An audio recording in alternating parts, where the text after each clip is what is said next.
think she's from Xiamen. My grandma is from Jinmen, so I always think we are kind of close. And she got a master and a BS degree in Xiamen University, and afterwards she went to Australia National University for her PhD. And since she joined South Tech in 2018, I met her. She's a very nice person, and always kind to give her help. And I know at that time she was building the solar cryostat in order to cool down her device in low temperature. And I know she been working on the rare earth material, try to you will hear from her talk later. I think he tried to make for example, in our quantum communication, our photon usually lost, right, because of long distance. So we try to use the quantum memory to build a knot so that she can sort of transfer the entangle whatever to a long distance. And I'm sure this talk will be very brilliant. I actually looked at her talk before. She gave a very good introduction about the whole field. So that's a warmly welcome Professor Manjin Zhong for her talk. Okay. Okay. Thank you, Quinn. You can share your screen. All right. I'm going to share my screen first. Yeah. I need to share my screen. So you can see my screen now? I can share your screen, but the PPT hasn't been full screen. So if you can make your PPT full screen. Okay, yeah. Now I see the PPT. How about now? Okay, that's perfect. Yeah, I saw that. Okay, good. Okay, and I'll give this to you. Okay. Okay, it's a bit weird. I can't see myself, but I think you can see my slides now. First of all, I would like to thank Quayling and Professor Xie and the Honghai Institute to give me a chance to share my work. My name is Manjin Zhong from Southern University of Science and Technology, and I am an associate researcher leading a group working on solid-state quantum storage devices. And the system we're using is the rare earth crystals. Now, this is the kind of how my talk will flow. First of all, I would give a brief motivation, research motivation and background introduction. And after that, I will talk about the spectroscopy properties and the coherence properties of the rare earth doped crystals. And then I will introduce the performance criteria to how to define a good quantum memory, like the storage times, storage efficiency. And also I will introduce some a brief introduction about our effort to exploring new material systems for quantum memory development. And finally, I would like to introduce you about our lab and our team. Okay, in the quantum field, we have this dream. We hope to build a quantum network that's comparable to the internet we are using nowadays. To build such a quantum network, first of all, we need a quantum computer. Now, a quantum computer usually comprised of several quantum chips. And in order to realize the communication between these chips, we might need a frequency transducer to transfer the microwave qubit to optical qubit. And now we may have another computer, say one of them is a superconducting quantum qubit, the other may be a silicon quantum computer, okay? So if we want to perform a complicated computation, we might want to link these two computers such that they can do the computation in parallel. Now, we say we have a local quantum network. If we want to build a real large-scale quantum network, we want to link our network to the remote computers. Now, the most convenient way is to encode our qubit with the optical signal and transmit it with the optical fiber. However, the optical fiber has attenuation rate. Even with the communication low attenuation fiber, the rate is 0.2 dB per kilometers. So if we put, say, 1,000 photons at the beginning, then after about 100 kilometers, there will be less than 1 photon left. So this fiber loss, this limit the communication distance to the direct communication distance to about 100 kilometers. Now, a feasible solution is to use a quantum repeater proposal, which works by dividing the total communication link to several small nodes, and at each node we have a quantum memory there to store the temporary store the quantum entanglement. It works like this. Now we set up the entanglement between the short nodes, and we store it in the quantum memory, wait until its neighbor also set up an entanglement. And then through an entanglement swapping process, we were able to distribute the entanglement further. Now, if we want to expand the entanglement range further, we might, for example, a global scale quantum entanglement distribution, then we might use the quantum satellite so that we don't have to build the optical fiber infrastructures.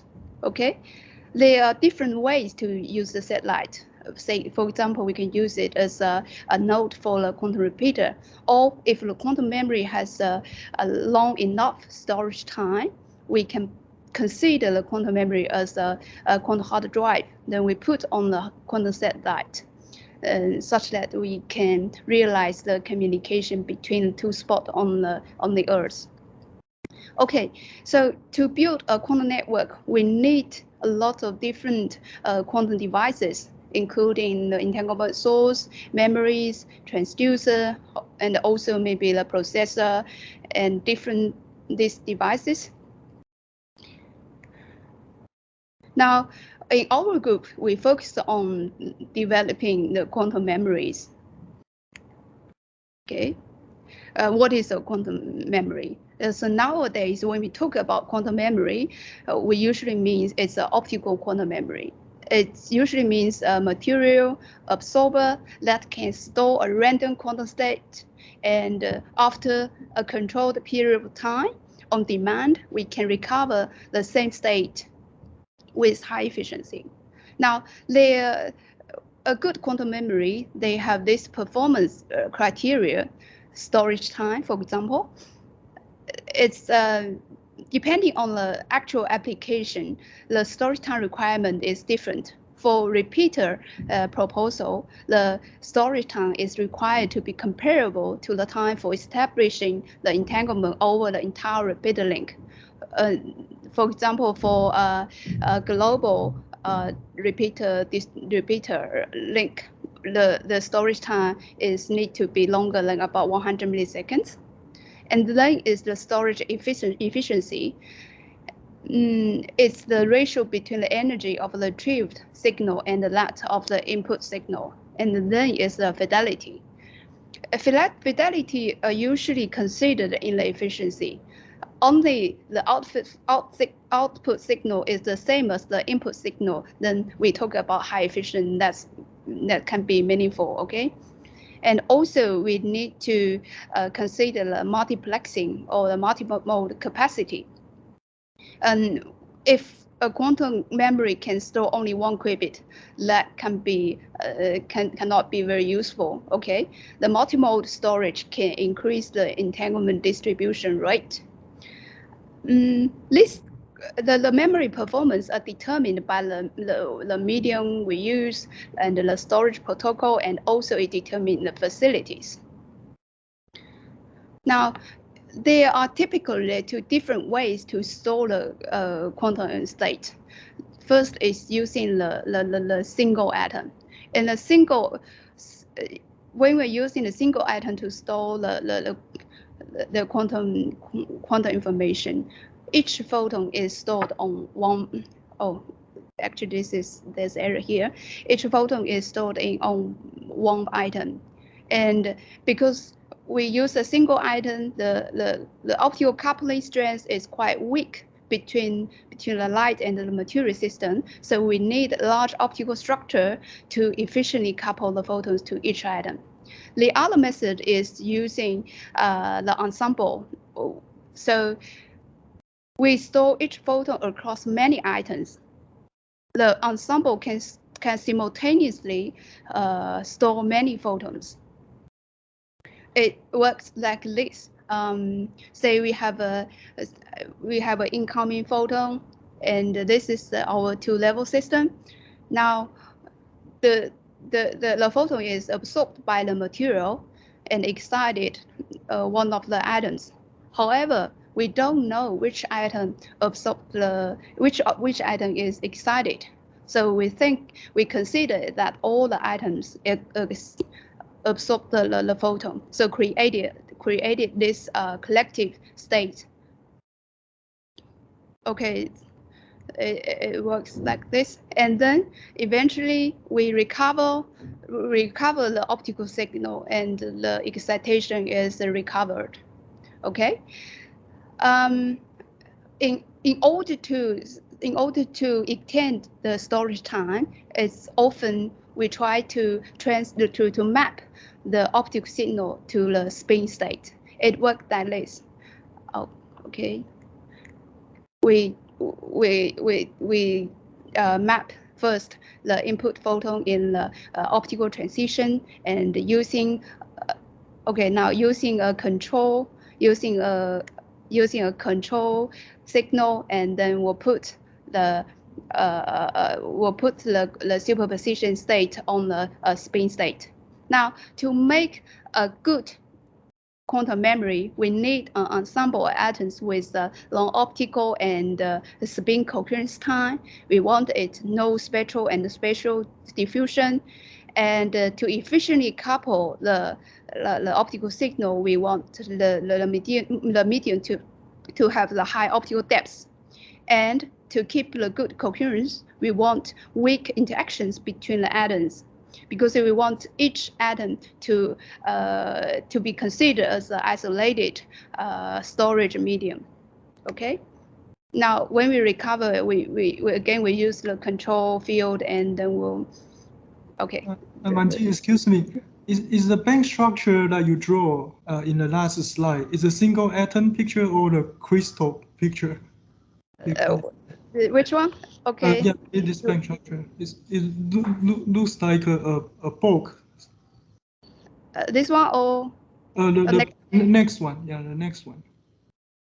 Yeah. Now or next one? Next one. Okay, here. Yeah. This is the ensemble, and not necessarily crystal, but also can be atomic systems, but it's an ensemble system. Okay. So okay. Did I make sense? Yes. It look a little bit like your rare earth, the bulk state. So I want to know, you haven't reached that yet. Not yet. Yeah, it's a journal. It's just a journal introduction about ensemble-based storage. Yeah. Okay. So we can see that it's the storage across the different items. Okay. Mm-hmm. And we can see it's a collective state instead of a single atom state. Okay. All right. Okay, then I will move forward. Okay. That's. Now, okay, in our group, we use rare earth doped crystals to develop the quantum memory devices. The rare earth in the periodic table is the lanthanide group from number 57 to 71, actually, and also the yttrium. They have very similar physical and chemical properties, so are usually included in the rare earth group. Okay, why we use rare earths? For memory applications, we use the stable trivalent rare earth ions doped in crystals, and we use their transitions happened within the 4F orbitals. Now, for this system, the 4F optical is quite unique. It's hide inside the closed 5S and 5P out shells, and such that the 4F optical is shared by these outer shells from interacting with the crystal environment. As a result, the transitions happened within the 4F transition. 4F optical, they have a good coherence.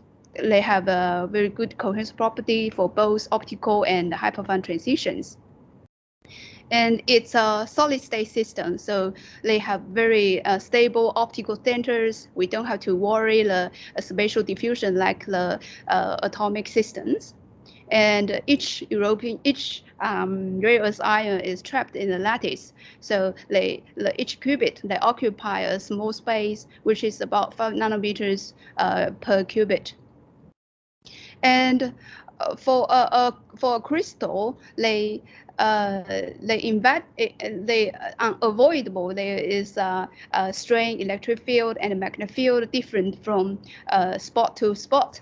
So they usually have a very large inhomogeneous broadening compared to the homogeneous broadening. This large inhomogeneous broadening provide the prospect potential for doing multimode storage. Okay, now when we have different rare earth crystals and we have a lot of hosts to choose from, and when they are doped in a crystal, they have a very complex spectrum of transition. Among the many rare earth crystals, for quantum memory applications, the most popular one is the Pristinian and the European. They have the optical transitions occurred in the visible band. For Pristinian is 606 nanometers, and for European is 580 nanometers. And then the other system we are quite interested in is the Erbium system. It's because its optical transition happened in the 1538 nanometers, which is within the communication band of the transition. So Erbium-based quantum memory, we can put in the optical fiber network without any further frequency conversion, which are usually quite expensive and low efficiency.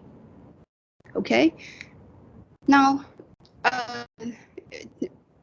depending on how many 4F electrons they have, the rare earth ions are usually divided in two groups. The first is the non-Kramer ions. They have an even electron number. When they are doping in the crystal, they have singlet crystal levels for a host with a low symmetry crystal field. And their first order electronic Zeeman is suppressed by the crystal field. So they tend to have a longer coherence time. And for example, the Pristinian and the European, they are non-Kramer ions. And for Kramer ions, they have order electron number, and even doped in a low symmetry crystal field, they still have a doublet crystal field, which is known as the Kramer's doublet. So they are usually more sensitive to magnetic field fluctuations, so have a shorter coherence time. In most rare earth-based memory applications, we tend to store the information on its hyperfine state, because these states, they have a very long lifetime. Okay, even we choose the rare earth with prospect of good coherence time, we still need to worry about different interactions. They can contribute to limiting the coherence time. The first interaction is the spin phonon. So we have to put our sample in a fridge. It can be either a helium-based fridge or a dilution fridge. And also, we need to worry about the spin interaction between the rare earth ions. So we usually use the samples with very low doping concentration, which is usually lower than 1,000 ppm. Oh, sorry, here is the ppm, 1,000 ppm. And we need to also worry about the spin defect, which this defect and the impurities is always there in a sample, but we tend to get crystals from a reliable company. And so at the present, the crystal we get is usually very good quality crystals. And the last interaction is the spin host interaction.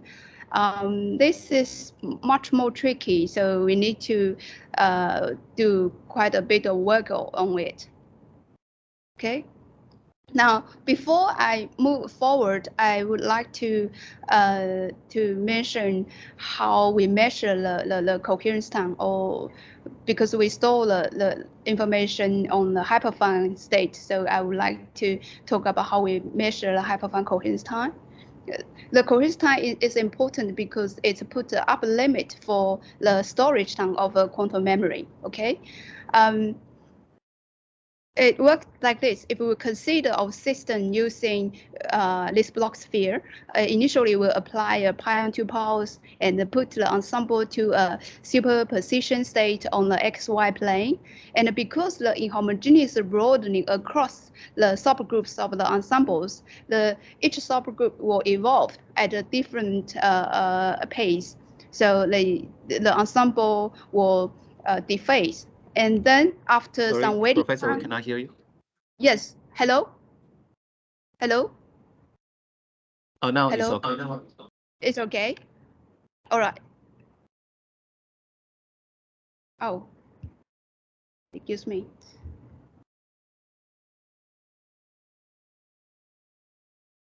So it's okay now? Hello? Yes, it's okay. It's okay. All right. Yes. Oh, great. Okay.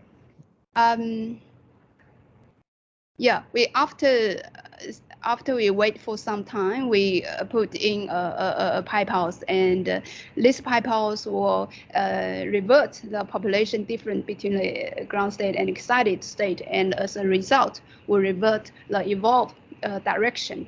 And after the same period of time, the ensemble will rephase and we will get the echo signal of the inputs, the input pulse. Okay. Then, if we measure the intensity of the echo and against the delay time, we'll get the system's coherence time, the coherence time and homogeneous broadening. Okay. Now, the system we are working on is European doped in the yttrium orthosilicate. Now, this is the energy levels. The left side is the energy levels of the europium ions in this system. The optical transition we're interested in is from the 7F node to 5D node transition, which happens at about 580 nanometers. The energy levels we used for the quantum memory quantum storage is the hyperfine state of the 7F nodes. Okay, at zero field, the 7F node state crystal field split to 3 pairs of degenerate hyperfine levels, and when we apply a magnetic field, it will split to 6 levels. Okay. The reason we use this energy level system, these energy levels of the europium YSO, is because these levels have a very or extremely long lifetime, which was measured to 23 days at a liquid helium temperature. Okay, and recently this time is extended to 50 days. And this put a very high upper limit for the coherence time. So if it's 23 days, then it's 46 days, the upper limit. If it's 50 days, then we are expected to get coherence time up to 100 days. So, okay. However, in this system, each European ions, because they are dilutely doped in the host. So each European ion, they are surrounded by abundant host yttrium ions. The yttrium ions, they have a spin half, and they, at any magnetic field, they tend to exchange energies with their neighboring yttrium ions, and which result in a random spin flipping of the yttrium ions, and this produce a fluctuating magnetic field at the center European ion, and result the coherence for its hyperfine transition. Okay, so at zero field, the hyperfine coherence time is measured to a few milliseconds. Now, for the sample we're using, it's a 100 ppm sample. We measured the hyperfine coherence time to about 3.8 milliseconds at zero field, and when we apply a magnetic field about 1.29 Tesla, this coherence time is extended to 484 milliseconds. The extension in the coherence time is caused by a so-called frozen core effect. Now we look at this the reduced Hamiltonian to describe the hyperfine state. It has three terms. The third term is the quadruple term. The tensor Q is given by the crystal field. And the second term is the nuclear Zeeman term. And the first term is the quadratic Zeeman term. When we apply a big magnetic field to the system, it will induce a huge magnetic moment on the European ions, and the induced moment will detune the transition frequency of the nearby yttrium ions, such that because the energy mismatching, such that they are not that easy to do the spin exchange with their neighbor. So the flipping rate of the nearby yttrium ions are largely suppressed. As a result, the perturbation on the European ion is reduced as well. This result in extension of the coherence time. Now, such a magnetic field is applied at a random direction. If we apply a particular magnetic field along a certain direction, we can extend the coherence time further. And it worked like this. Okay, we come back to the energy levels here about the nuclear Zeeman transitions. And at some particular magnetic field, the hyperfine transitions, they will have some anti-cross, like the clock transition in the atomic systems.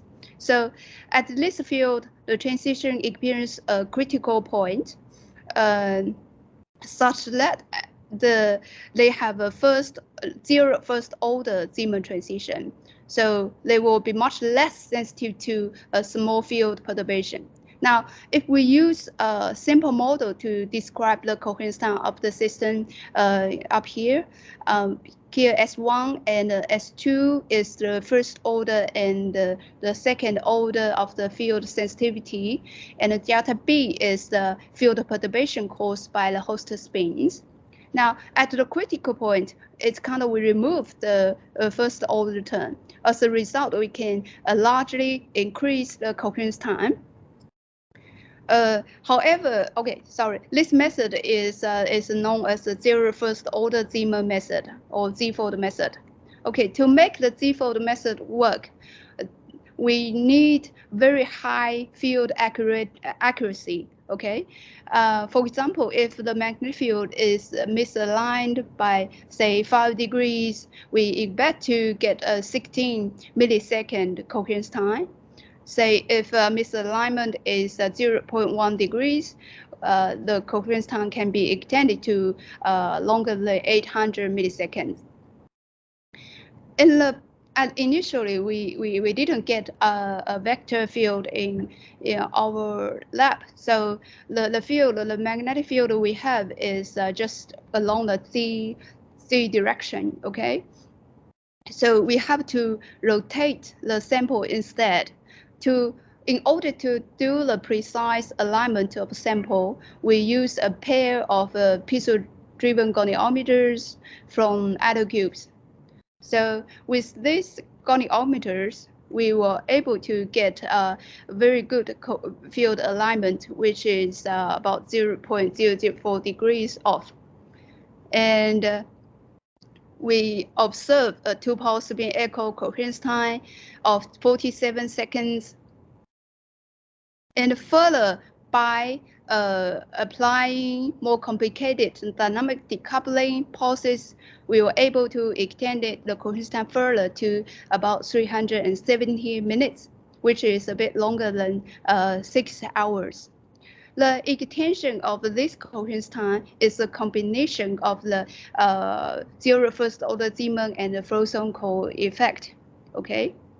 So that is why the 2-pulse spin echo decay is not an exponential decay. We observed some spectral diffusion. All right. I was wondering when you say the dynamical decoupling in the previous slide. Yes. Is it like the CPMG, this kind of continuous flipping to further extend it? Yeah, yes, similar to CPMG. We also tried CPMG. However, CPMG, the pi pulse is applied along the same direction, so it cannot used for preservation for arbitrary quantum state.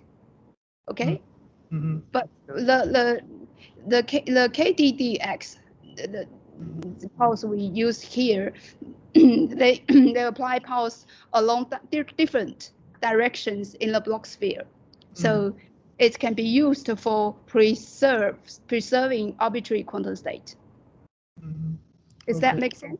Yeah, okay. But it's a similar sort of concept. Yes. I see. Okay, thanks. Okay, so the preservation of a quantum superposition state for 6 hours. This length of storage time is longer than the required, much longer than the required for the repeater for a repeater proposal. Okay, and it also opens another alternative for a long distance entanglement distribution. For example, we can consider our crystal as, say, a quantum hard drive, and we can pack that up with the magnetic field and then transfer it with like a truck or a plane. Okay, and even with walking distance, the information loss rate is lower than the optical fiber loss rate. Okay. Now, if we combine it with a quantum satellite, for example, we can put our quantum hard drive on the satellite, and at the spot A on the Earth, we have a pair of entanglement photon, and one is kept at spot A, and the other is sent to the quantum hard drive on the satellite. And when satellite carry the memory around the Earth, and when it gets to the spot B, we can emit the photon and transmit it to B, and then we can set up the entanglement between A and B. Okay. Now, in China they already have a quantum satellite, and also at Australia, the group where I finished PhD, they already set up the collaboration with German Aerospace Center and also the European Space Agency. They're working on this kind of project. Okay. All right. We talk about using the two-power spin echo and measure hyperfine coherence time of longer than 6 hours.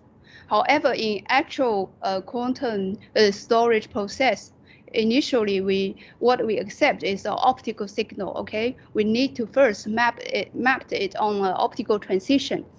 Now, we can use the two photon echo, which is the optical version of the hand echo, to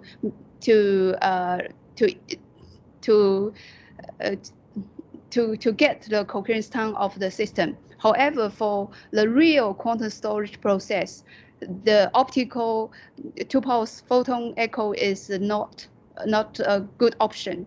This is because we have to after we absorb the input signal, we have to apply a pi pulse to revert the evolution. However, application of a pi pulse will stimulate population inversion between the ground state and the excited state, which will lead to amplified spontaneous emission.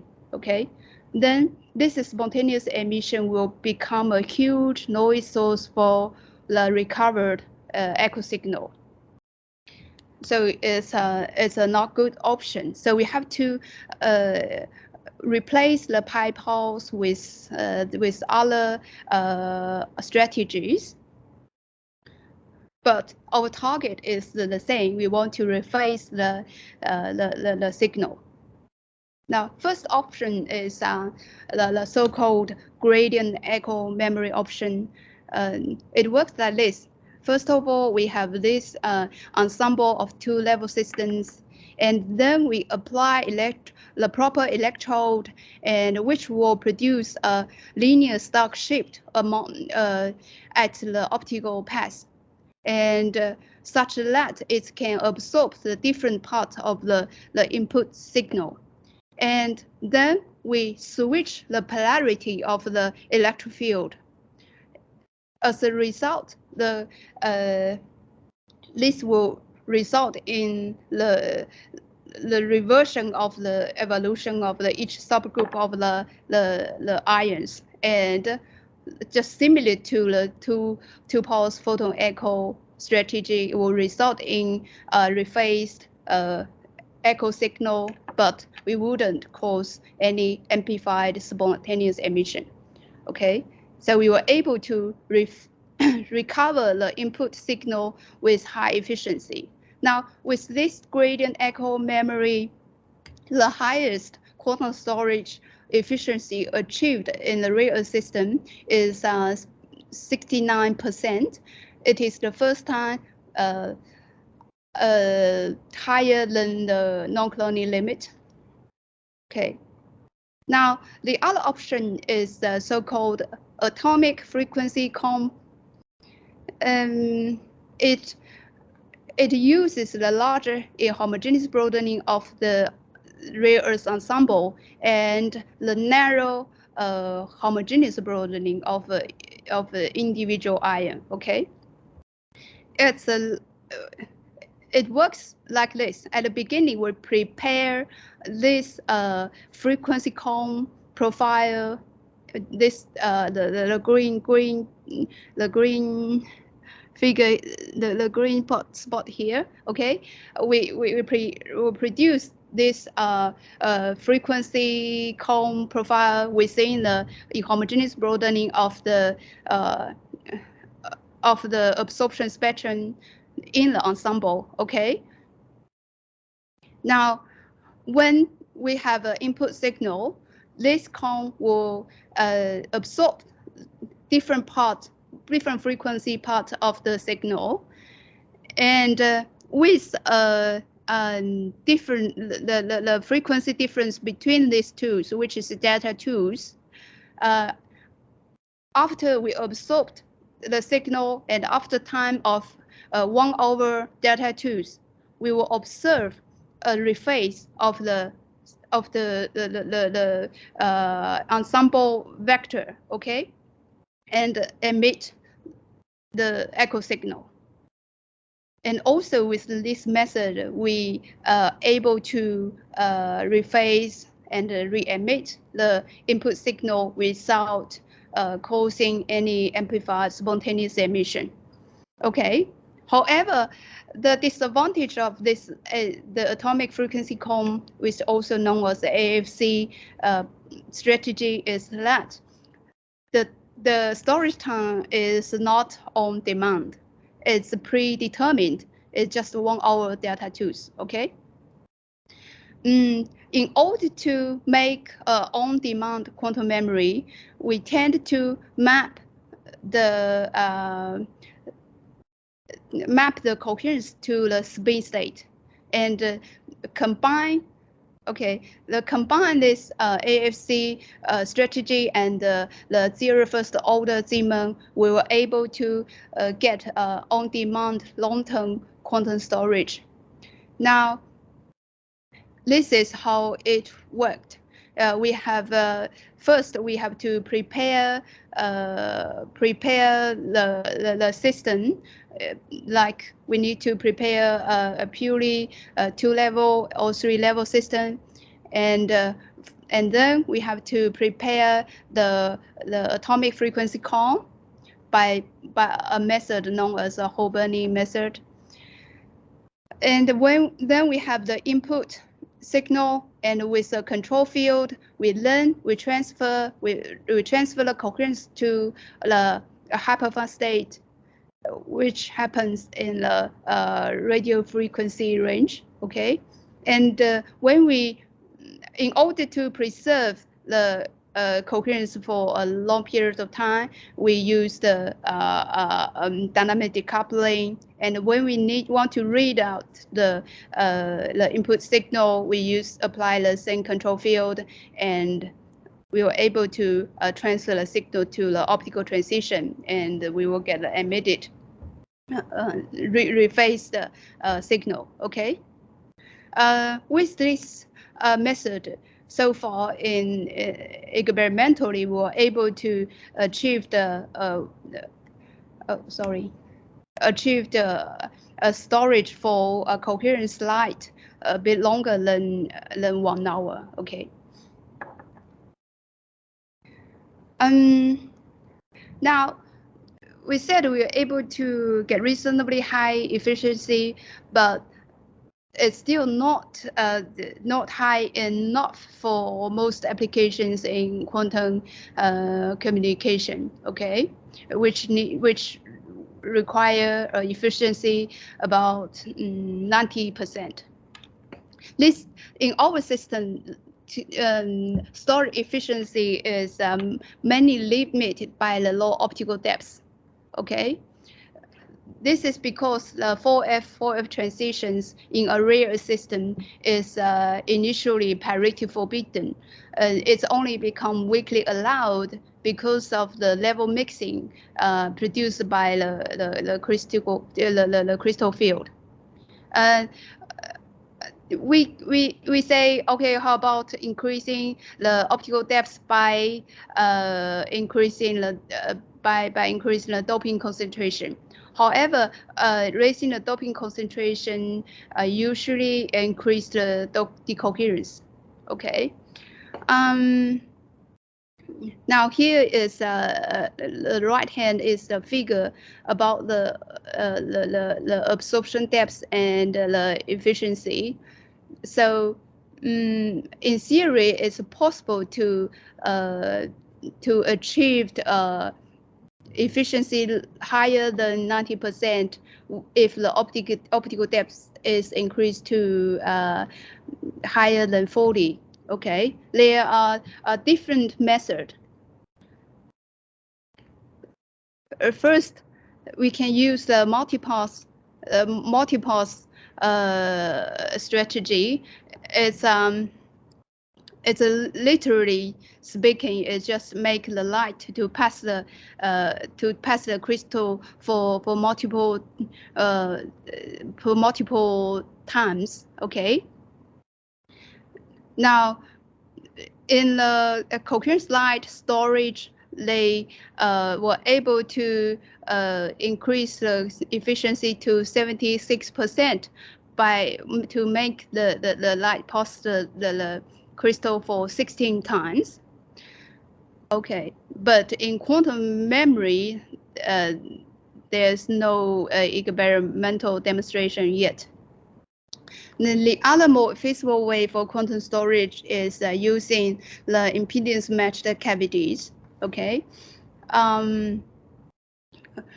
which is experimentally demonstrated feasible.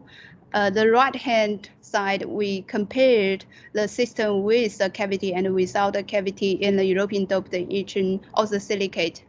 Without a cavity, the optical depth in this system is extremely low, which is lower than 1. Okay, and they were able to demonstrate obvious efficiency increase by using a reasonable good cavity. However, it's still just about 53%. But it's still much lower than 90%. They argue that because the impedance match is really hard to ideal impedance match is really hard to achieve. Okay. Now in our lab, we also try to use a different strategy. We try to use rare earth stoichiometric crystal. And as we said, increasing the rare earth concentration, which might causing a drop in the coherence time. But for European, there are some systems, even using the stoichiometric crystal, we can still get reasonable good coherence time. Okay, so recent years, the stoichiometric crystals, because they have the good optical depth, they have been used quantum memory, and also they have a strong iron-iron interaction. They're also using for demonstrations for quantum computing and also for microwave to optical photo interface. The stoichiometric system we use is hexahydrated European chloride. It's we grow it ourselves from the solution. We set up these growth techniques with a temperature space stabilizer. First, we prepare a saturated solution and gradually drop the temperature, and we get this crystal. Okay. We're using a whole burning method. We were able to observe a hyperfine lifetime a bit longer than 15.5 hours. Okay. We also tried the atomic frequency comp storage, and so far it's just a preliminary demonstrations, so the efficiency is still low. But these days, I think they have made some progress. I think it's higher than 40% now. However, for the hexahydrated European chloride, there is the OH bond, which can contribute to the non-radiative decay and limit the lifetime of the excited state.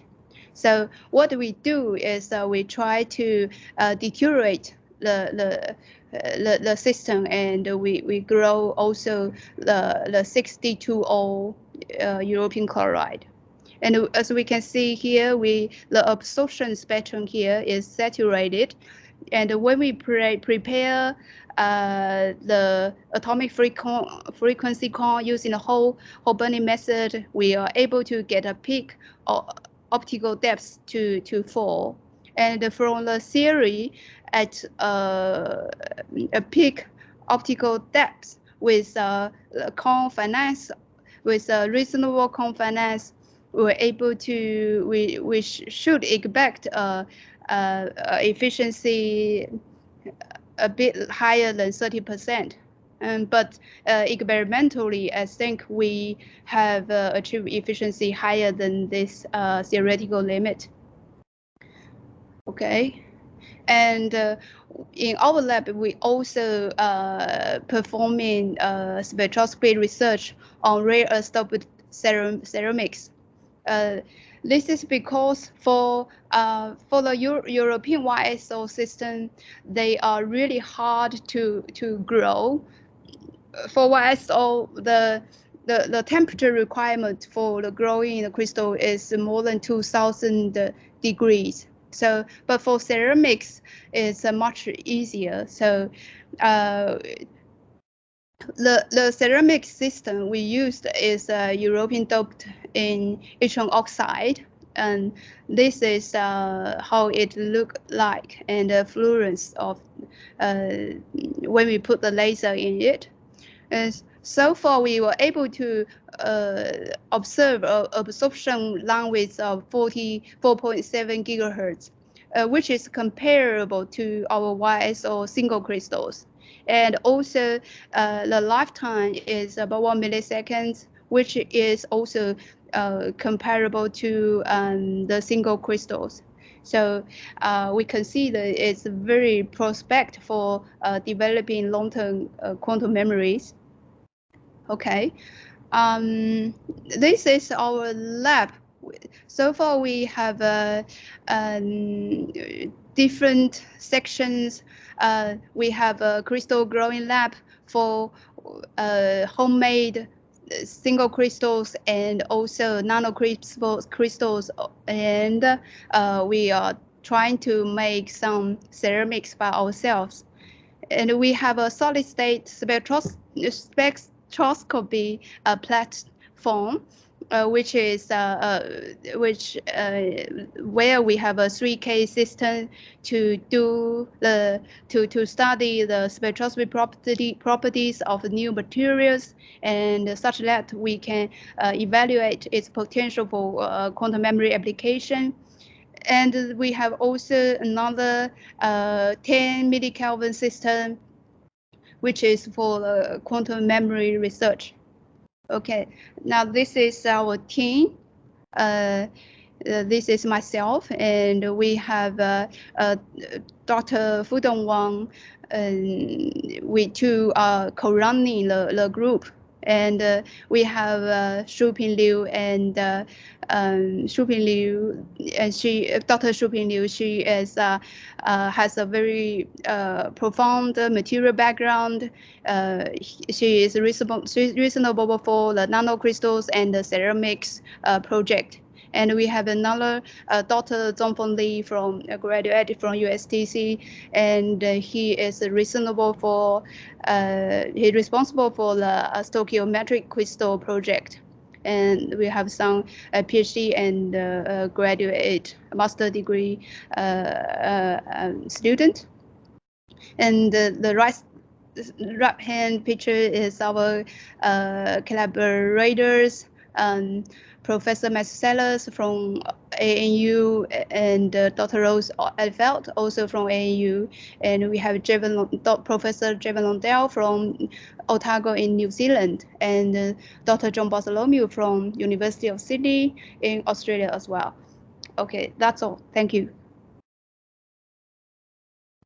Okay, thank you, Professor Zhong, for this for her brilliant talk. Yeah. So I would like to. I'm really happy to see your lab has been well established, especially after you moved to Futian. I saw a lot of pictures from our mutual friend, and finally saw you got everything ready. So congratulations to that as well. Okay. Thank you. Yeah. Any questions from the audience? I think I invite a colleague, Professor Chen Yixin. She's also working on, you know, the AMO kind of system.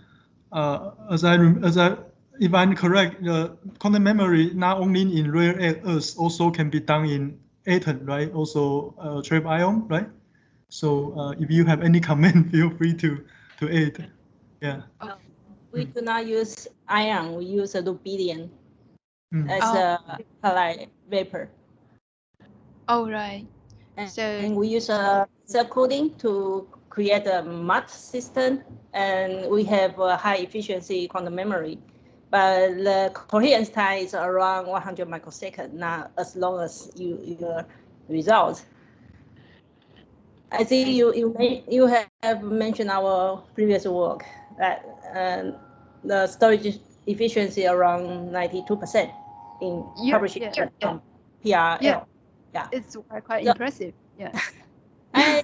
Maybe I have a question about the timing sequence in your experience. You have a energy label, and you send pi half pulse and a pi pulse.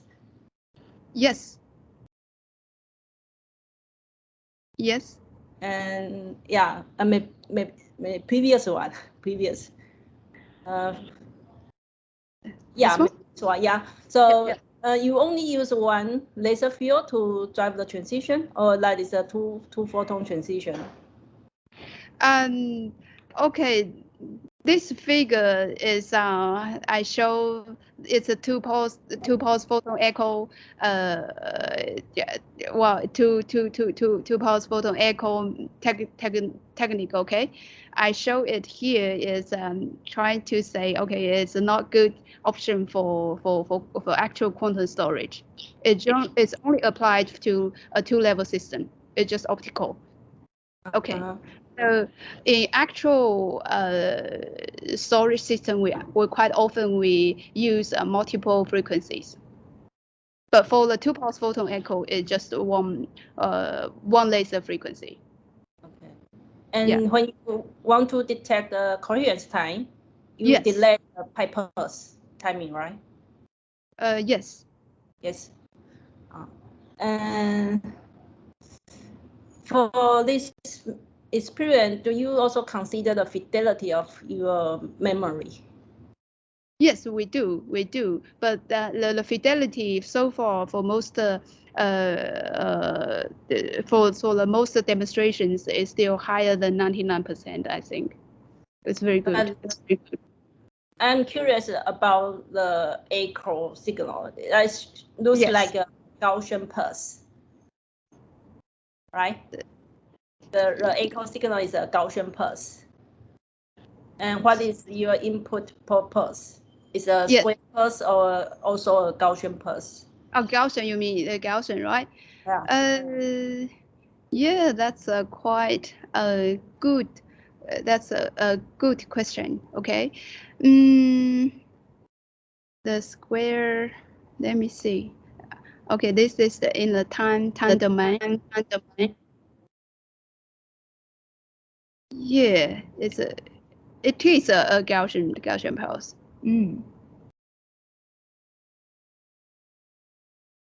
So for the fidelity, I think we need to consider the pulse and the phase. Yes.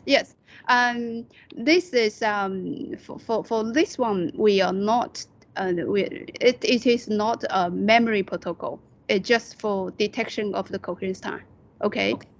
We need a pi on 2 pulse. We need a square pi on 2 pulse. Hello. Why do you hear my own voice? Hello. Yes, we can hear you. Maybe it's someone forgot to mute, but it's okay. I think we can hear. We can hear you. Yeah. All right, because I hear my own echo. Okay. Yeah. Okay, and this is a method for detecting the coherence time. We're using a square pi on 2 poles to put the ensemble to a superposition of the XY plane. It's not the actual input signal. Okay.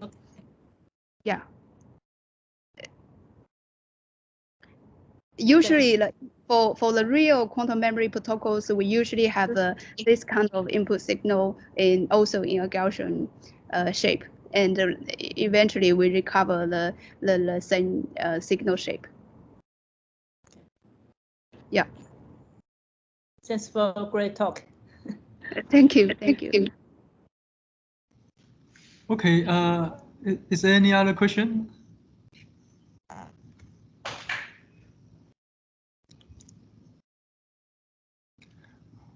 I have a question. I always want to ask you.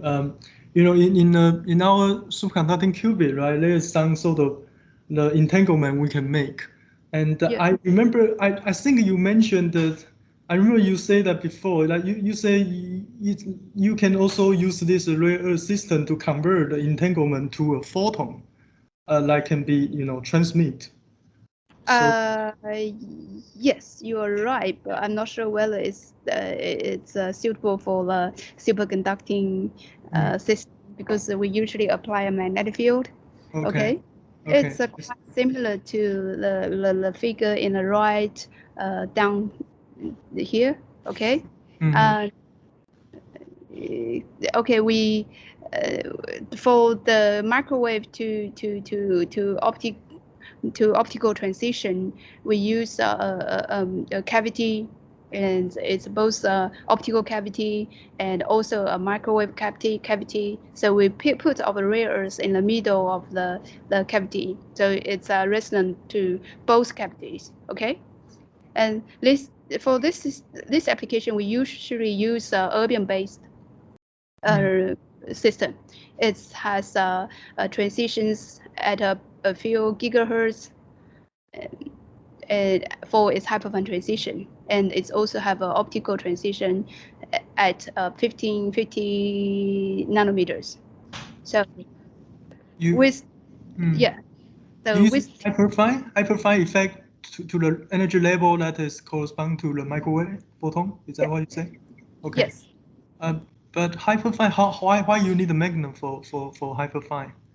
Yes, that is why I say probably not yet suitable for quantum superconducting quantum computer. Yeah. But might be it's possible to use it for the silicon-based computer. Okay. Yeah. Okay. And any other question? I don't want to occupy too much time. If there's other question. Sorry, I have a naive question. Oh, echoes. I can't hear you. Lots of echoes. Yeah. Hello?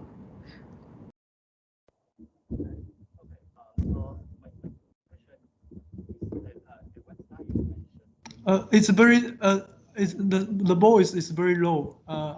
We cannot hear. Yeah, Quailing, did you hear that?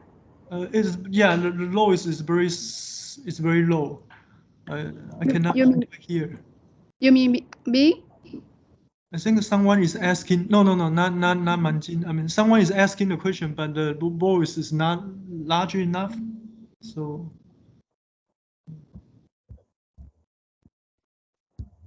I think Lendro is. So can you hear me?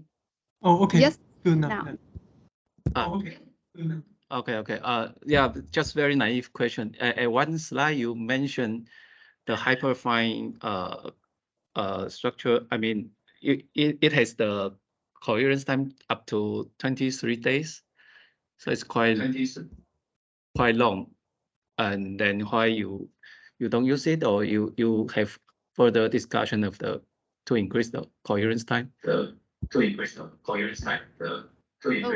Echoes. All right. Okay, that's a very good question. I can hear my own echo.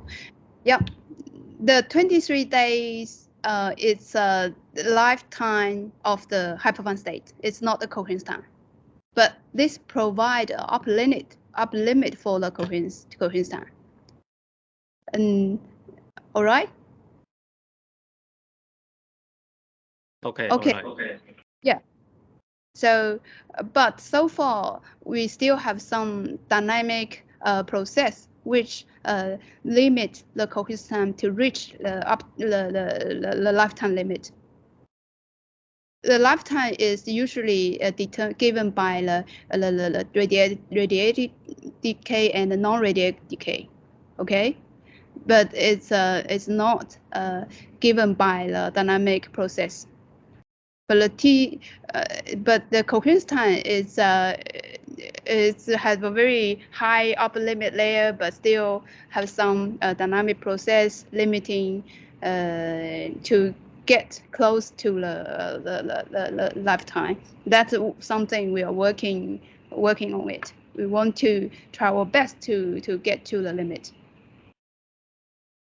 Did that make sense? I see. Yeah. Thank you. I see. No Thank worries. you.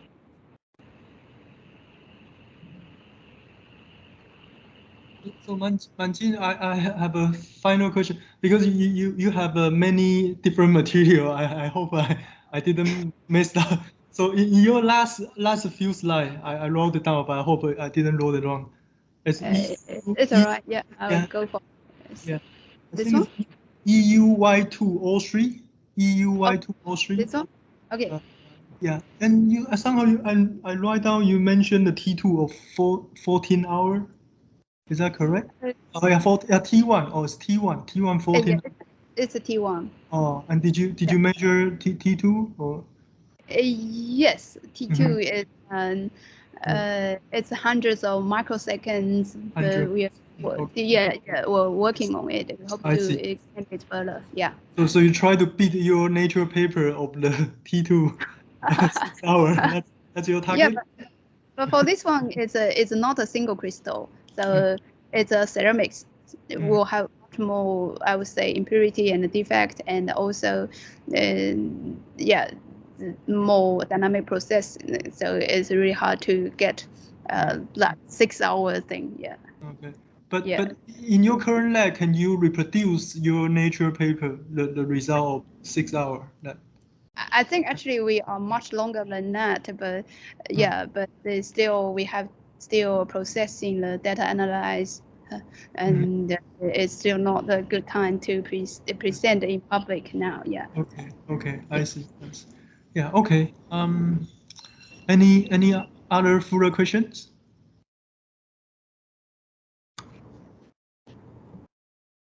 Okay, if not, then I would like to thank Professor Manjin Zhong for this a good talk today. I really appreciate that you. I mean, I have been inviting you. I know you are quite busy, but finally, I'm glad you finally made it, and really appreciate that. Hopefully, I can thank you in person one day. Okay. Thank you, Freddie. Yeah, no problem.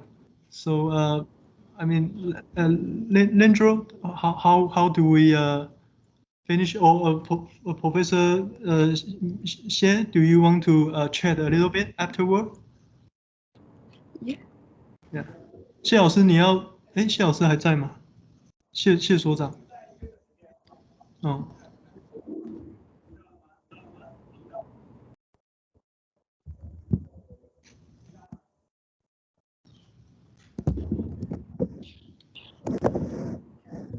谢所长刚刚有说那个可以跟你事后聊一下，我不确定他现在还在吗？还是？确定他现在还在？我在现场，我在现场。OK， 还是。好。你好，谢老师，你好。我们可能对啊，我们可能再约时间。对。倒是明年 QIP 在台湾办啊，满金你可以在台湾办，满金你可以。好像可以哦。对啊，就是对，我们再约。对。哦。那个谢所长，你的声音没有传出来，可能 mute 掉。谢所长，你的声音没有传出来，可能 mute。那个是民建那边是不是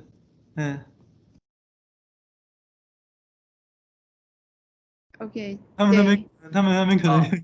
是你那边麦克风可能 mute。刚才没听到。好伤心哦，说的话没听到。对，就说。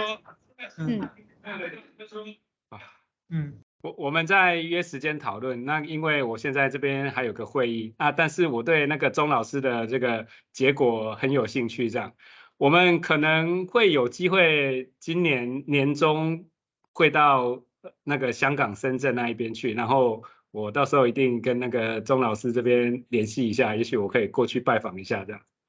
好的，谢谢您，谢谢老师，然后随时欢迎。谢谢老师，然后随时欢迎。谢谢老师，然后随时欢迎。好，那今天非常谢谢你。那今天非常谢谢。对啊，满金这个谢谢你，谢谢。有机会，你现在还是会厦门嘛，对不对？对，我家还在厦门，但是现在是小朋友来深圳了，所以回厦门会少一些。对。我弟弟其实最近要去深圳，我看他，因为谢谢你看他的。